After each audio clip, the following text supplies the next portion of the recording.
Hello স্টুডেন্টরা, tuition রুমে তোমাদের স্বাগতম।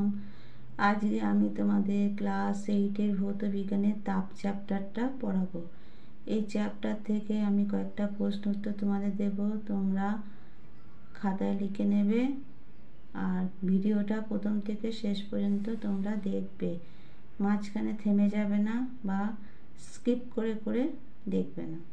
চ্যানেলটিকে ভালো লাগলে প্লিজ একটা সাবস্ক্রাইব করে দেবে, শেয়ার করে দেবে যাতে তোমাদের বন্ধুরা দেখার সুযোগ পায়, আর একটা লাইক দিতে ভুলবে না, আর ভিডিওটা মাঝখানে ছেড়ে দিও না। দেখো, প্রশ্ন উত্তরে আসা যাক। কোনো বস্তুর দ্বারা গৃহীত বা বর্জিত তাপের পরিমাণ কোন কোন বিষয়ের উপর নির্ভর করে? উত্তর দেখো, 1 বস্তুর উষ্ণতা বৃদ্ধির পরিমাণ, 2 বস্তুর ভর, 3 বস্তুর উপাদান। তারপর দেখো, 1 ক্যালোরি বলতে কি বোঝো? 1 গ্রাম বিশুদ্ধ জলের উষ্ণতা 1 ডিগ্রি সি বাড়াতে যে পরিমাণ তাপ লাগে তাকে আমরা একক পরিমাণ তাপ বলি। এই একক পরিমাণ তাপের নাম দেওয়া হয় 1 ক্যালোরি।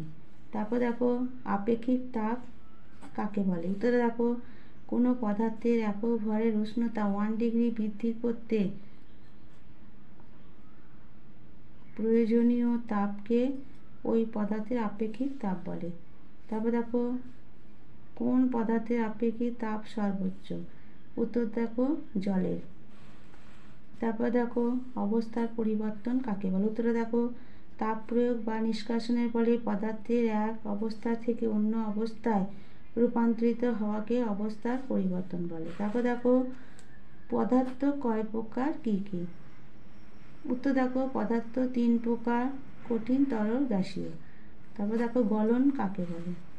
উত্তর দেখো, কোনো বস্তু যে নির্দিষ্ট উষ্ণতা গ্রহণ করে তরলে পরিণত হয় কিন্তু তার উষ্ণতার পরিবর্তন হয় না, তখন তাকে গলন বলে। তারপর দেখো, গলনাঙ্ক কাকে বলে? উত্তর দেখো, স্থির চাপে এক এক ধরনের কঠিন পদার্থের ক্ষেত্রে উষ্ণতা এক এক রকমের হয়, এই নির্দিষ্ট উষ্ণতা ওই কঠিন পদার্থগুলির গলনাঙ্ক।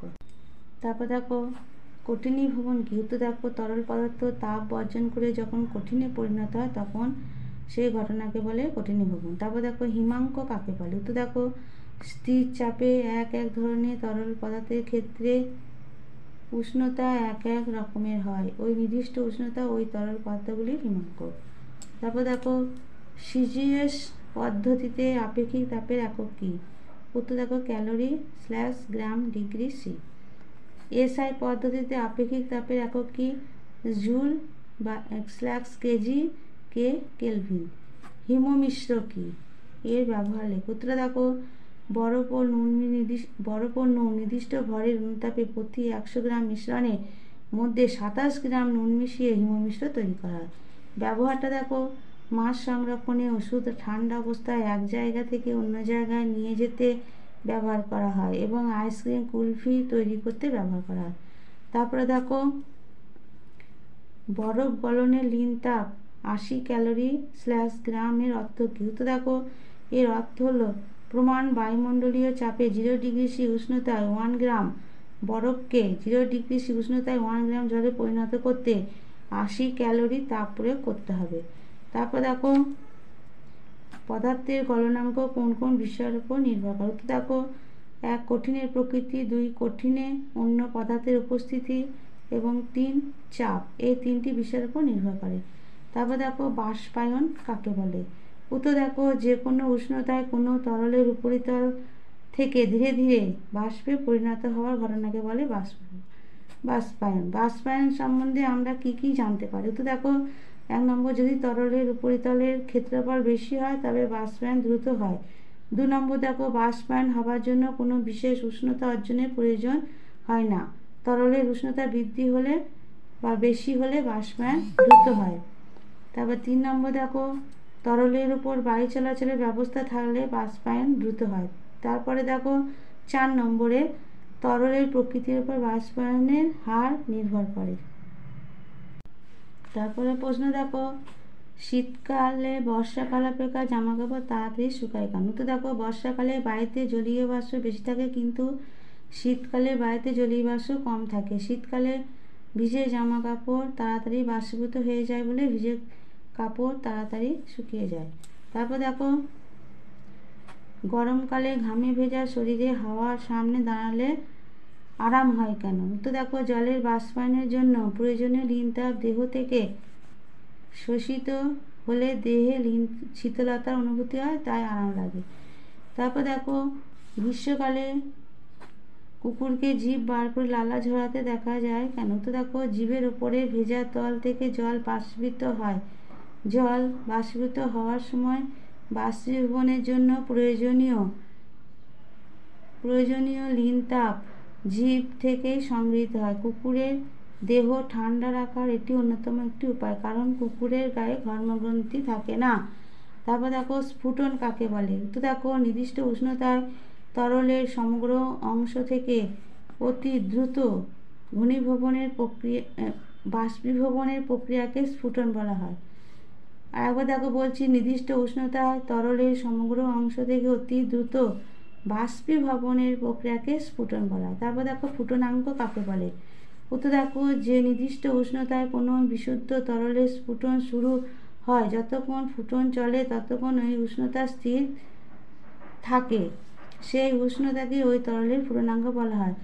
এই অধ্যায়ের থেকে আমি সমস্ত খুঁটি তোমাদের প্রশ্ন দিলাম এবং তার উত্তরগুলো দিলাম। তোমরা ভালো করে পড়বে, খাতায় লিখে নেবে, পড়বে, দেখবে পরীক্ষায় শর্ট কোশ্চেনে অনেক কমন পেয়ে যাবে। তারপর দেখো তরলের ফুটনাঙ্ক কোন কোন বিষয়ের উপর নির্ভর করে? 1. তরলের প্রকৃতি, তরলের দ্রবীভূত পদার্থের উপস্থিতি, তরলের পরিস্থিত চাপ। আর ভিডিওটা তোমরা প্রথম থেকে শেষ পর্যন্ত দেখবে, মাঝখানে থেমে যাবে না বা স্কিপ করে দেখবে না, তাহলে ইম্পর্টেন্ট প্রশ্নগুলো মিস করে যাবে। যেহেতু আমি এই অধ্যায়টা থেকে সমস্ত খুঁটি প্রশ্ন দিয়েছি, তোমরা কমন পেয়ে যাবে পরীক্ষায়।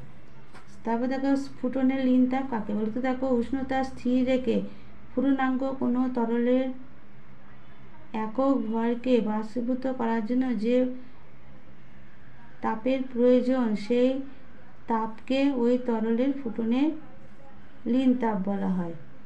তারপর দেখো স্টিমের ঋণ তাপ 537 ক্যালোরি গ্রাম বলতে কি বোঝো? তো দেখো স্টিমের ঋণ তাপ 537 ক্যালোরি গ্রাম বলতে বোঝায় প্রমাণ বায়ুমণ্ডলের চাপে 100 ডিগ্রি সি উষ্ণতায় 1 গ্রাম জলকে একই উষ্ণতায় 1 গ্রাম স্টিমে পরিণত করতে 537 ক্যালোরি তাপ প্রয়োগ করতে হয়। তারপরে দেখো ঘনীভবন কাকে বলে? তো দেখো বাষ্প থেকে তরল হওয়ার ঘটনাকে বলে ঘনীভবন। তারপর দেখো পরিবহন কাকে বলে? কোনো কঠিন পদার্থের মধ্যে দিয়ে তাপ প্রবাহিত হওয়ার পদ্ধতিটির নাম পরিবহন। তাপের সুপরিবাহী কুপরিবাহী কাকে বলে? উদাহরণ দাও।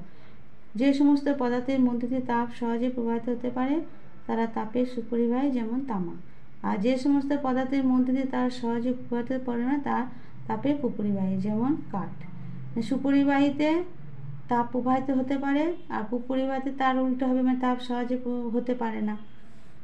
তারপর দেখো ইগলু কি? গ্রিনল্যান্ডের থুলে অঞ্চলের এস্কিমোদের বাসস্থান রূপে পরিচিত। ইগলু বরফ দিয়ে তৈরি করা হয়। তারপর দেখো পরিচলন কাকে বলে? বেশি উষ্ণতায় বায়ু নিজেই তাপ বহন করে নিয়ে যায়, এই তাপ সঞ্চালনের প্রক্রিয়াকে বলা হয় পরিচলন। তারপর দেখো ঘরের দেওয়ালে ওপরের দিকে ঘুলঘুলি থাকে কেন? এগুলো সব কমন প্রশ্ন, যেগুলো দিয়েছি সব ইম্পর্টেন্ট প্রশ্ন, তোমরা পড়বে, দেখবে, পরীক্ষায় কমন পেয়ে যাবে। ঘরের দেওয়ালের উপরের দিকে ঘুলঘুলি থাকে কেন? কারণ দেখো ঘুলঘুলি দিয়ে গরম অস্বাস্থ্যকর বায়ু ঘরের বাইরে চলে যায়, তার সঙ্গে বাইরে থেকে শীতল বায়ু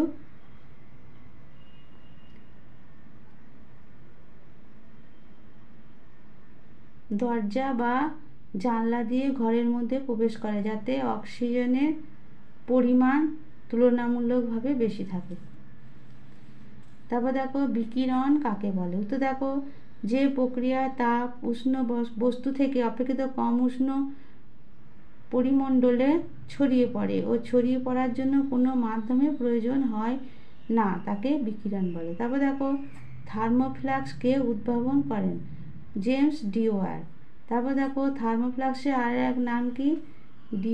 ডিওয়ার ফ্লাক্স। পরিচলন স্রোত কাকে বলে? তারপর দেখো তরল বা গ্যাসের গরম অংশ তুলনামূলকভাবে হালকা বলে ওপরে ওঠে এবং ঠান্ডা অংশ ভারী বলে নিচে নামে। এর ফলে তরল বা গ্যাসের মধ্যে যে চক্রাকারে স্রোতের সৃষ্টি হয় তাকে পরিচলন স্রোত বলে। এই ছিল তোমাদের, এই প্রশ্নগুলোই তোমাদের ছিল এই অধ্যায়ে। তোমরা ভালো করে পড়বে, খাতায় লিখে নেবে, ভালো করে পড়ে মুখস্থ করবে, দেখবে পরীক্ষায় কমন পেয়ে যাবে। আমি এই অধ্যায় থেকে সমস্ত প্রশ্ন তোমাদের দিলাম। পড়াটা কেমন লাগলো তোমরা কমেন্ট বক্সে জানাবে। আর চ্যানেলটিকে ভালো লাগলে প্লিজ প্লিজ একটা সাবস্ক্রাইব করে দেবে, শেয়ার করে দেবে, যাতে তোমাদের বন্ধুরা দেখার সুযোগ পায়, আর একটা লাইক দিতে ভুলবে না। ঠিক আছে, আজকে ভিডিওটা আমি এখানে শেষ করলাম।